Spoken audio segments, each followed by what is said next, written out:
Welcome back, everybody, here to First Round Frenzy. Matt Laguza, Kole Noble here. It is officially Combine Week. On the day that this releases will be the first day of workouts, I believe, on Thursday.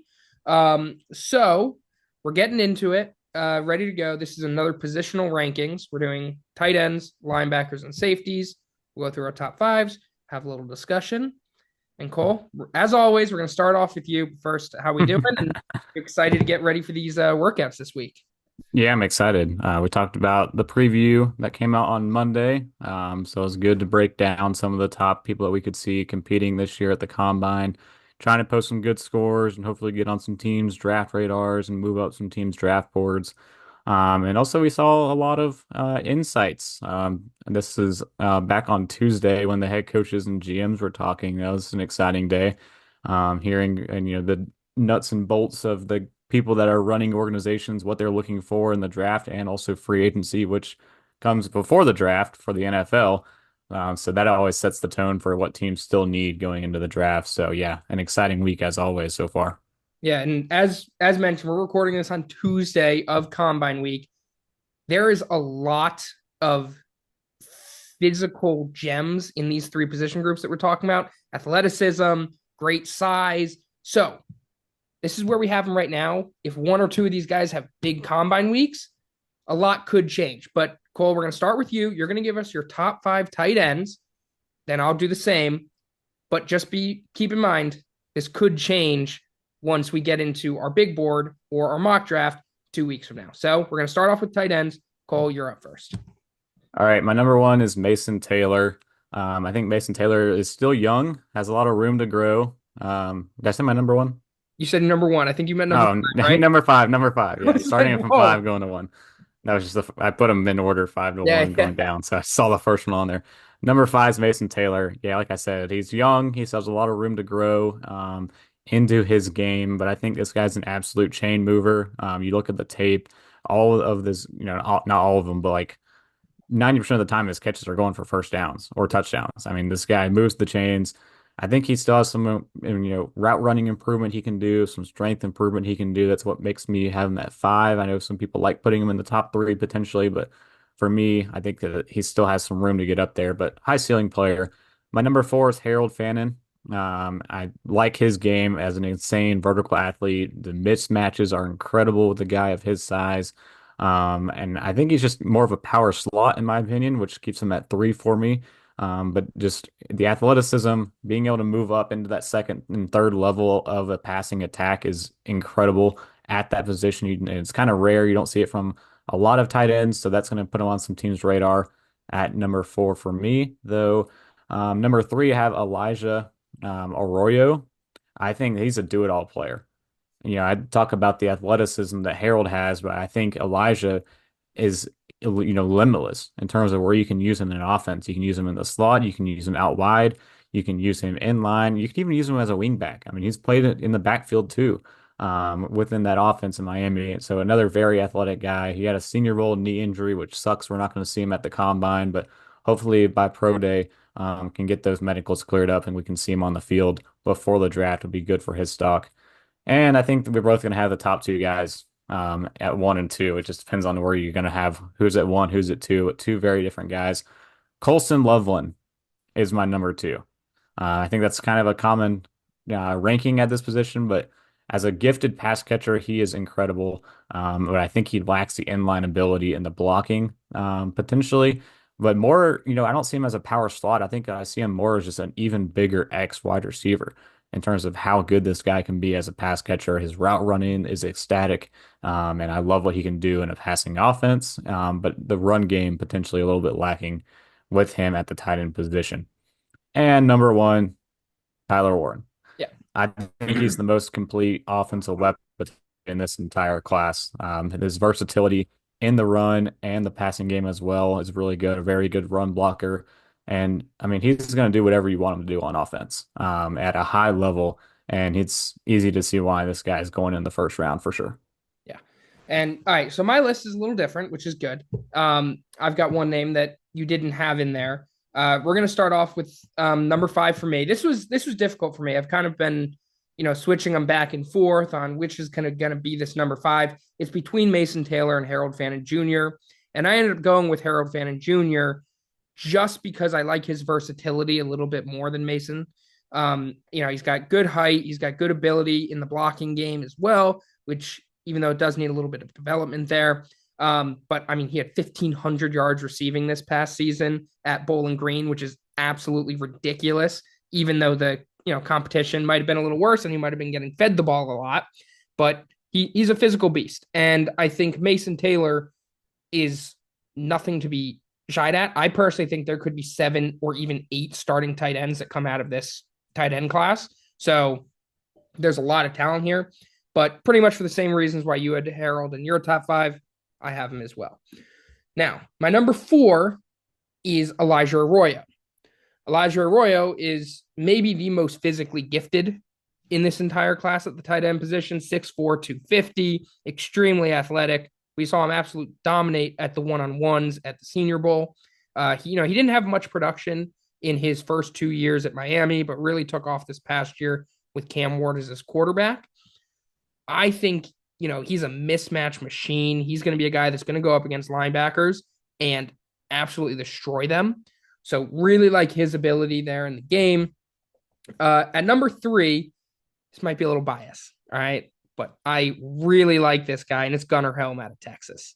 All right. This guy is an absolute beast at the tight end position. Line him up on the line of scrimmage. You can line him up in the slot. Does not matter. 6'5", 250 pounds, pure pass catcher, great after the catch.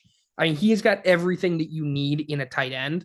I mean, if it wasn't for obviously Colston and Tyler Warren, I think he'd be a first-round tight end potentially, and potentially mid-round. I think he does have that skill. He's got good play speed. He's a great route runner. He's a good blocker. He high points the football really well. Good red zone target. Really like him. Now, same as you, Colson Loveland 2, Tyler Warren 1. I think these guys are interchangeable. I put out on Twitter today my top 25 pre-combine, both in my top 10 players total. They're just 2 very different tight ends, right? I mean, Tyler Warren, really physical guy, can pretty much do everything, whatever you want him to do, whether it's line up at quarterback, take a handoff, take a little screen pass, and just get the extra yards. Where Colson Loveland is just more of a just really good route runner, right?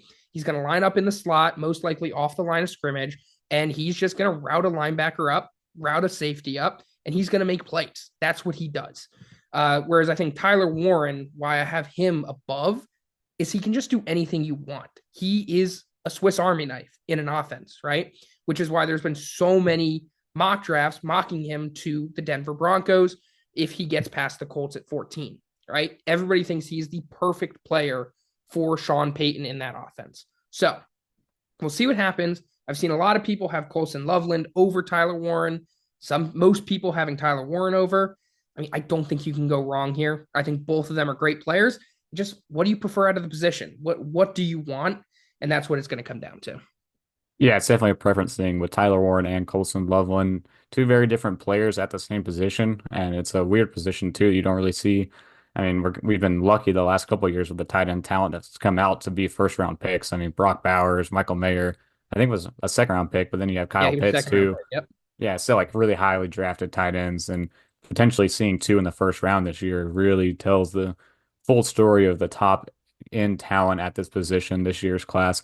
So I didn't have Gunnar Helm in my top 5. You did not have Mason Taylor. Yep. I believe was the only big things besides minuscule positional rankings. But Gunnar Helm, I think, yeah, I agree. After the catch, he's probably the best at that, and at that part of the game at this position. His after the catch ability is really good when he gets the ball in his hands, and at the SEC level, that's even more telling because you have some really strong tacklers at the other colleges that he's playing at Texas. But I think I'm just worried too much about the blocking out of Gunnar Helm for me to put him in my top 5. I mentioned him here as one of my honorable mentions, and also the route running and top end speed for him. Yeah, he's a tight end, but still with the the athletes that are in the class this year, I think that just knocked him a little bit off my board. Yeah. And I think, again, I think it comes just down to personal preference of, what you're looking for in Yeah, this position. Because exactly. when I mentioned this at the start, we could get potentially 8 starting tight end. I love Jake Brenningstool out of Clemson. I love Terrence Ferguson out of Oregon. Um, we didn't talk about Oronde Gadsden out of Syracuse as well. There are a lot of talented players at this position coming out here. So I think when it comes down to it, there's going to be a lot of teams' draft boards that stack players very differently. And it's going to be, what do you want out of this position? I think it was Daniel Jeremiah that said it. I could be wrong, but he now classifies tight ends as either Gronk or Kelsey, right? There's two routes that you go after. What do you want in your offense out of your tight end? And that's kind of what it's going to be. So if you want a guy that's just you want to get the ball in your hands, right? You're going to go for a guy like Gunnar Helm. Whereas if you want, a blocker, you might go for one of the more physically big guys that's going to play off the line of scrimmage, right? So it'll be interesting to see where these guys come off the board, but there's a lot of talent at this position. Yeah, and one more late sleeper name. He might be, I would like to see him get drafted. I think a strong Senior Bowl might put him on some teams' radars. I know I was reading the Rams are interested. I wrote about him for the Bears just because of his connection with Eric Bieniemy. But Moliki Oh yeah, Mataval out of UCLA, don't forget about him. I mean, he looked very athletic. I think he was ranking in some of the athleticism, grades from the Senior Bowl, top 3 at the position. yeah, I know he had, some bad production at Oregon, but he really had a breakout season working in a pro style offense that Eric Bieniemy ran with that program until, pretty much at the beginning of the season when he was working with them, and he had a lot of good things to say about him at the beginning of the year. So he's got some credible sources, or not sources, but connections around the league that he can kind of put a word in for his guy to potentially get drafted. So watch out for Moliki as well. I think he could be on some teams' radars if they're looking for a good tight end too in their offense. I feel like the tight end position, it could be really interesting this year. As we've talked about, it could turn out very much like the running back position usually does, where we saw Brock Bowers end up dropping last year. Does a Tyler Warren and Colston Loveland end up dropping a little bit because teams are like, all right, if we don't get them, we can go get an Elijah Arroyo, a Mason Taylor, a Gunnar Helm, Harold Fannin Jr. in the second round, right? So we'll see how teams prioritize this position because, as we've seen, a lot of really good edge rushers, a lot of good interior defensive linemen, not a lot of players at the offensive tackle position and corners. So do teams prioritize different positions earlier on this year, and those guys end up falling? So we'll see what happens, but a lot of really good quality there. All right. So let's move over. I'll actually start off this time. We'll switch it up. We'll go linebackers. All right. And this is actually one of my favorite positions in the entire draft. I think there's a lot of really good top end talent. We'll start off for me. My number 5 is Chris Paul out of Ole Miss. Really like what I saw out of him on tape. Really quick, good sideline to sideline speed, great tackler, good play recognition. I think it was between him and Barrett Carter out of Clemson for me for that number 5 spot. I just like the explosiveness out of Chris Paul a little bit more. He had 80, I don't know the exact numbers, but he had 80 plus tackles, 4 or 5 pass deflections, really good in both pass rush, run game, and in coverage. So really like his versatility there at the position. My number 4, the only reason why he's above Chris Paul right now is because they're very similar players. He just hits people like a train. And that's Demetrius Knight Jr. out of South Carolina.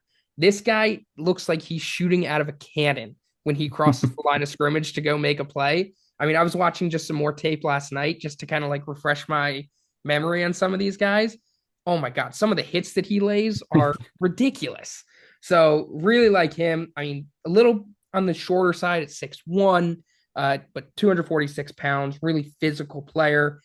He's a leader. He was named one, I believe he's a permanent captain at South Carolina. He was named. So his picture's hanging in the locker room forever. Like he is just really good leadership guy as well on and off the field. Really like his ability. Now, this is one of my guys here, my 3rd tight end. That's Carson Schwessinger out of UCLA. Really like Mm. what I saw out of him. Again, versatile guy, can rush the passer, good in the run game, really instinctive player in coverage as well. Really good at reading the quarterback, making plays. Obviously, he had two really big interceptions against Iowa this past season. So really like what I see out of him. He was a former walk-on as well, so he has just moved up the depth chart really quickly. But really love his instincts in particular, which have him this high. Now, 1 and 2, let's just be very clear here. If people don't remember from the edge rushers, I have Jalen Walker as a linebacker as of right now. So he is in this list. Jihad Campbell is my linebacker 2 at the moment, 6'3, 244. Really like both of these guys, Jalen Walker and Jihad, as they're very versatile players, can be edge rusher or as just an off ball linebacker. It'll be interesting to see how teams use them because I could see both of them end up becoming edge rushers, could see them both becoming off ball linebackers. It'll be just really interesting to see what kind of system they go into. But Jihad is an absolute beast. 6'3, 244. I mean, he's got the perfect frame to play off ball linebacker here, really good pursuit speed, sideline to sideline ability as well, and a leader on a defense. So he's a guy, I believe he was in my top 15 players in my big board today. And he's quickly risen up. I mean, he was above 30 at one point, and after watching more film, really like what I saw out of him. The one thing that I would like to see a little bit more at, and I think this is because he's made the transition from edge rusher to off ball linebacker, is his instincts in coverage aren't as refined as some of the other players at this position. But I think he's an extremely smart player, and that should develop. Or he ends up moving over to edge rusher or more of an edge rusher type player at the off ball position. And he just doesn't have to be used in coverage as much. And then my number 1, Jalen Walker. I mean, he's a top 10 player in this class, extremely athletic. We talked about him on our combine preview episode as being potentially the most physically amazing player in this class. 6'2, 245. I mean, I was seeing comps from, I believe it was Lance Zierlein's reports on him to Nolan Smith, and we Yeah, see how that turned off out for Philadelphia. He's a guy, I mean, I've seen a lot of people mock him to Carolina Panthers. I believe that's where we ended up having him in our first mock draft. Seems like the place he's going to go just based on how the chips are falling. And Carolina is going to get an absolutely amazing player if he falls to 8. definitely. I mean, especially after getting rid of Shaq Thompson, they Yeah. need some kind of leader and difference maker at that linebacker position. I still love that fit. I think I was the one that had that fit for Carolina when we did Yep. the draft. All right. So my number 5, going 5-1, I have Barrett Carter 5. You left him off just barely, but I had him on there. I think the eye discipline, the ability to read the quarterback is very good from what he shows on tape and at that position. And I think he's a little athletic too. Sneaky athlete against the pass. I think he struggled a little bit during the run during his time at Clemson. So I want to see that kind of improvement. That's what kept him at 5 on my list and not any higher. I did have Chris Paul 4. I know that was the battle for you was between Chris Paul and Barrett Carter from what you just said from your getting into the rankings. Yeah. Chris Paul is a very well-rounded linebacker and has a very, very high ceiling. I think he might end up moving a little bit higher on my rankings once we get closer to draft time. But you talked about the sideline to sideline ability this guy shows is absolutely incredible. And I think the gap to gap too. Yeah. Filling in the gap in the run game, he does that really well at a high level on inside runs, and then has the ability, and the athleticism on outside runs to get in space and get in front of the blockers and take the running back down for a loss. That's He just crazy. pops off the screen when you're watching. I mean, you see Yeah, him on one side of the field and you think he's out of the play, and all of a sudden he's on the other side of the field in an instant, just making a play. Really exactly. like Chris Paul. I have Demetrius Knight at the number 3 spot. In terms of linebackers, if I was a GM, I'd be looking for the Bullet Bills and Mario.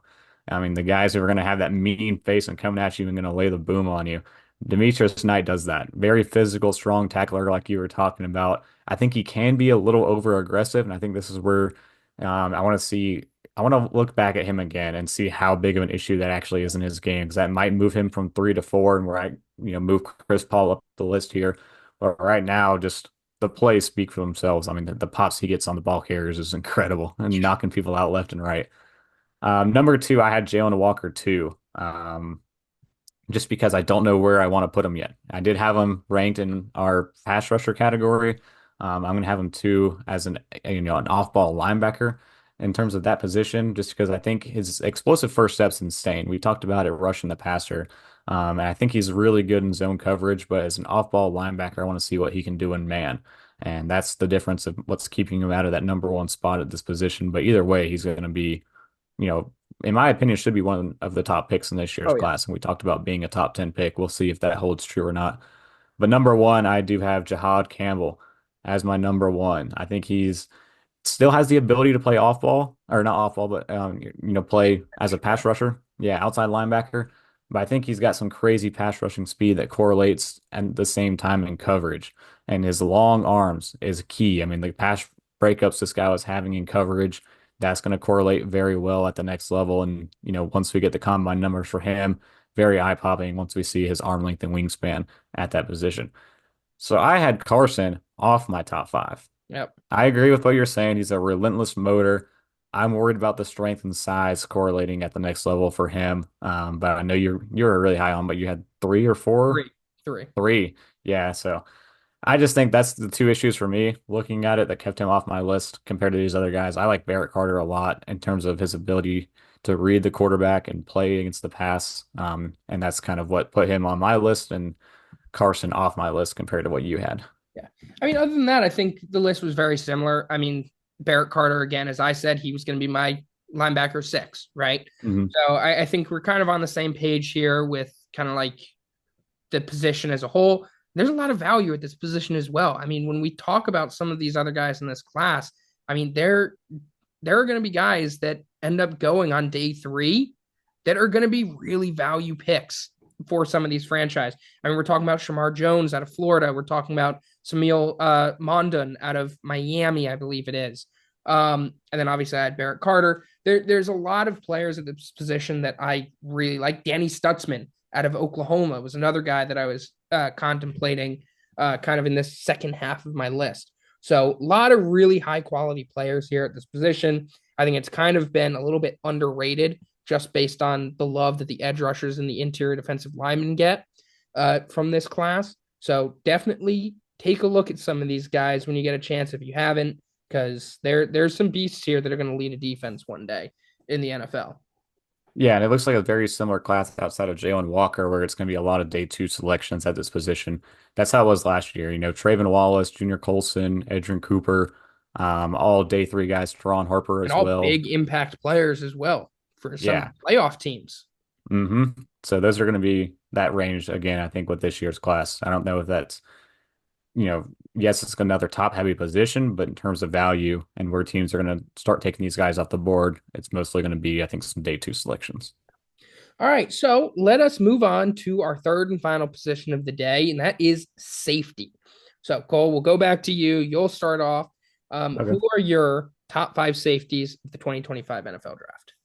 This is always such a frustrating. I mean, we talked about the linebackers and how frustrating that can be to rank them because you have your pass rusher specialist versus your coverage guys at the linebacker position, inside outside. Safety's tough. I mean, because you got your ball hawk safeties, deep in the secondary, and then you have your box safeties that are powerful guys against the run, pseudo linebackers. So it's so hard for me to rank these guys. Yeah. But I came up with a list. So my number five is Kevin Winston.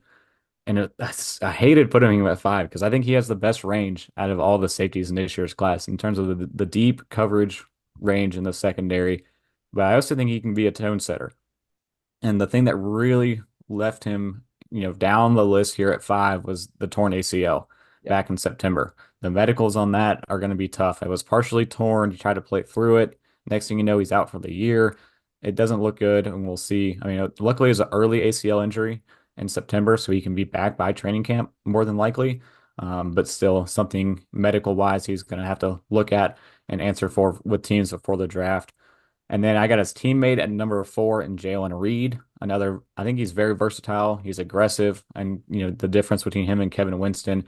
And I think he's best playing in a zone defense. Jumping routes is his, specialty with how aggressive he can be, which I always talk about to a fault. It can be being super aggressive, but he's another versatile guy. I think you can move him around and rotate him within your defense. You can move him up, you can move him down. I like him as like another Penn State guy, Jaquan Brisker. Yep. How the Bears rotate him, move him down to the box, move him back up and playing coverage. I think Jalen Reed fits that similar mold from the same style of defense. Number three, Xavier Watts. I wanted to have him higher, but I love the two guys so much in different ways that I have above him. But Xavier Watts is a very intense player with Notre Dame. He's not Kyle Hamilton when he came out of that same school, but at the same time, he's going to be just as an intense of a player who's never going to come off the field. And I think the difference is with Xavier Watts is he shines a lot more closer to the line of scrimmage than Kyle Hamilton did. So that's going to be a key for him is getting him close and letting him be intense against the run and the short yardage situations in his game. Malachi Starks at number two, and this was close. This Yeah. was so recent just because I So love the close guy for me. number one. I've loved Malachi Starks the entire process going back to last year. He's an outstanding athlete, great awareness, strong football IQ, the instincts off the charts. They loved him at Georgia, and that's saying a lot looking at the talent that has come from that defense the last 3 to 4 years, how much he has been a leader the entire time he's been with this program. But I kept him at two just because the intangibles of number one with Nick Eman, yeah, was it Nick Man Eman worry. Ori? Or Nick, Man yeah, there we worry. go. Yeah, his freakish size is Yeah. incredible. The height he has and the speed he's about to run this week at the combine, that combo is going to be deadly at this position. But he's still another box hybrid safety combo. I don't think he's particularly that great in coverage compared to the other guys, but when that speed hits the clock this week at the combine, that's going to shoot him up the draft boards immensely with his size. So I would have to put him at number one right now. If that speed becomes not what we expected by the end of the week, Malachi Starks has a real shot to jump back up as number one on my board. All right. Well, this is really boring for everybody, but I have the exact same top five. Literally, position like player for player, top five. I really wanted to fit Texas safety Andrew Makuba into my top five, but I just think the height and the arm length is a little bit of a concern for me. Great ball skills, but he was at six. Billy Bowman was also up there for me, but again, undersized. Anyway, just to get through it, Kevin Winston, he was my number five. I mean, great size, great athleticism. For me, the injury as well as his instincts. I don't like him in coverage as much as I like his teammate Jalen Reed. I think as an overall player, I think Reed is just a little bit better. He's a little bit more well-rounded. So I really like that about him. And as well, the injury, as you mentioned, I think that's going to put him down on some teams' boards. But I mean, he's a day two pick. I don't think there's any question about that.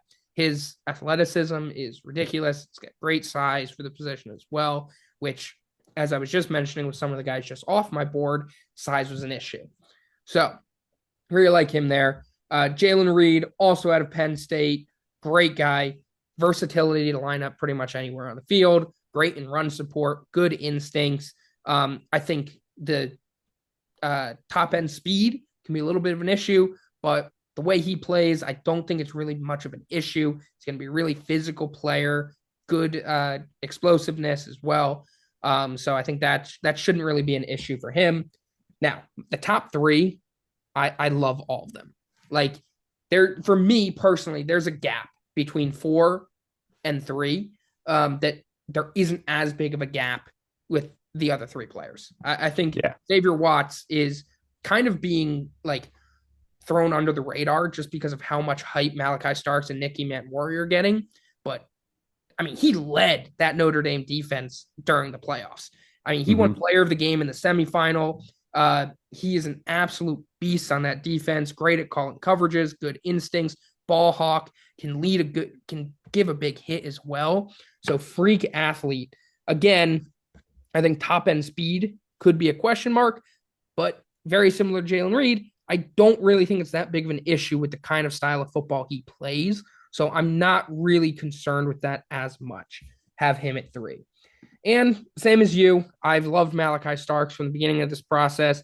But I mean, watching Nicky Manwari play football is just so much fun. Like I find myself at night just clicking on and just watching some of his tape, like when I'm bored, because he is amazing. I mean, he really is. I want Malachi Starks to be the first safety off the board, but it just can't be with Nicky Manwari. And I have both of them in my top 25.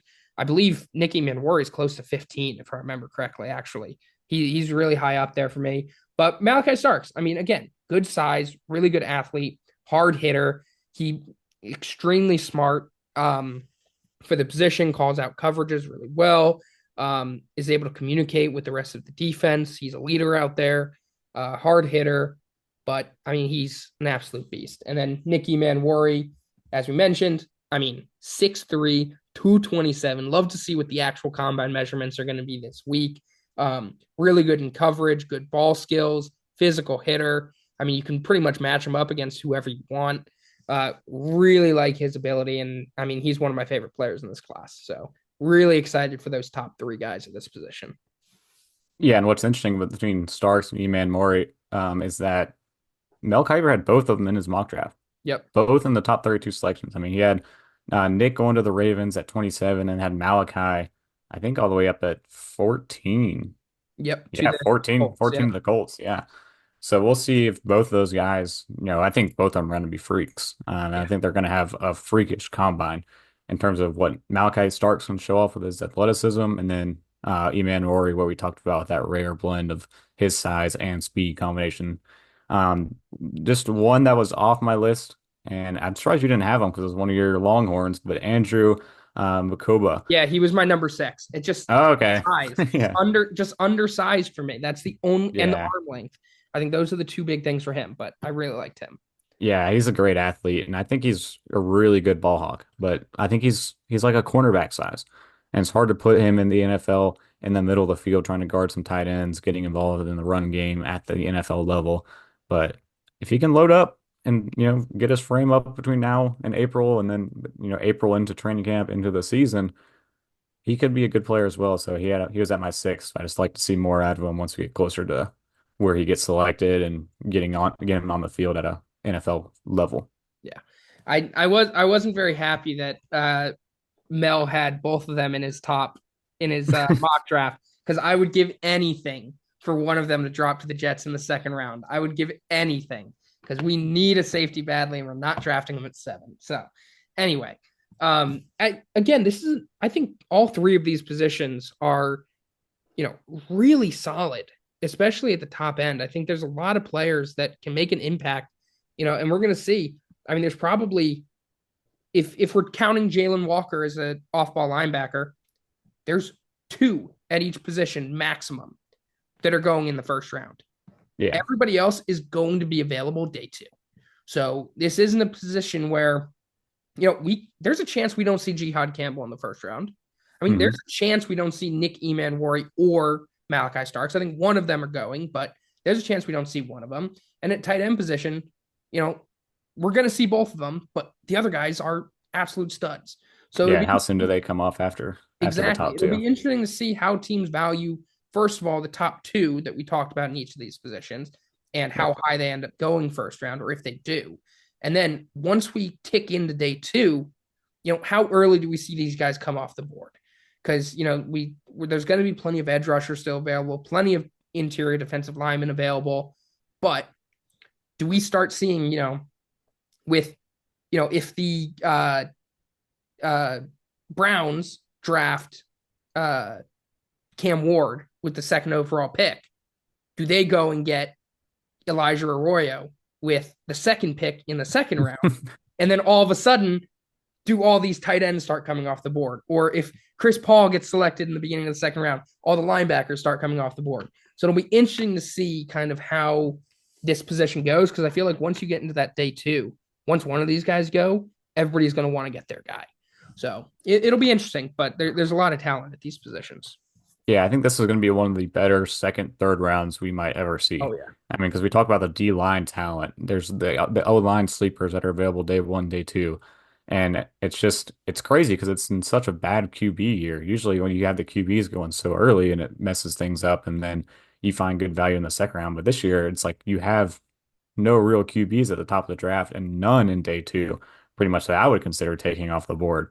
I mean, it just depends on what the you have is, but none of the guys I really like at the position.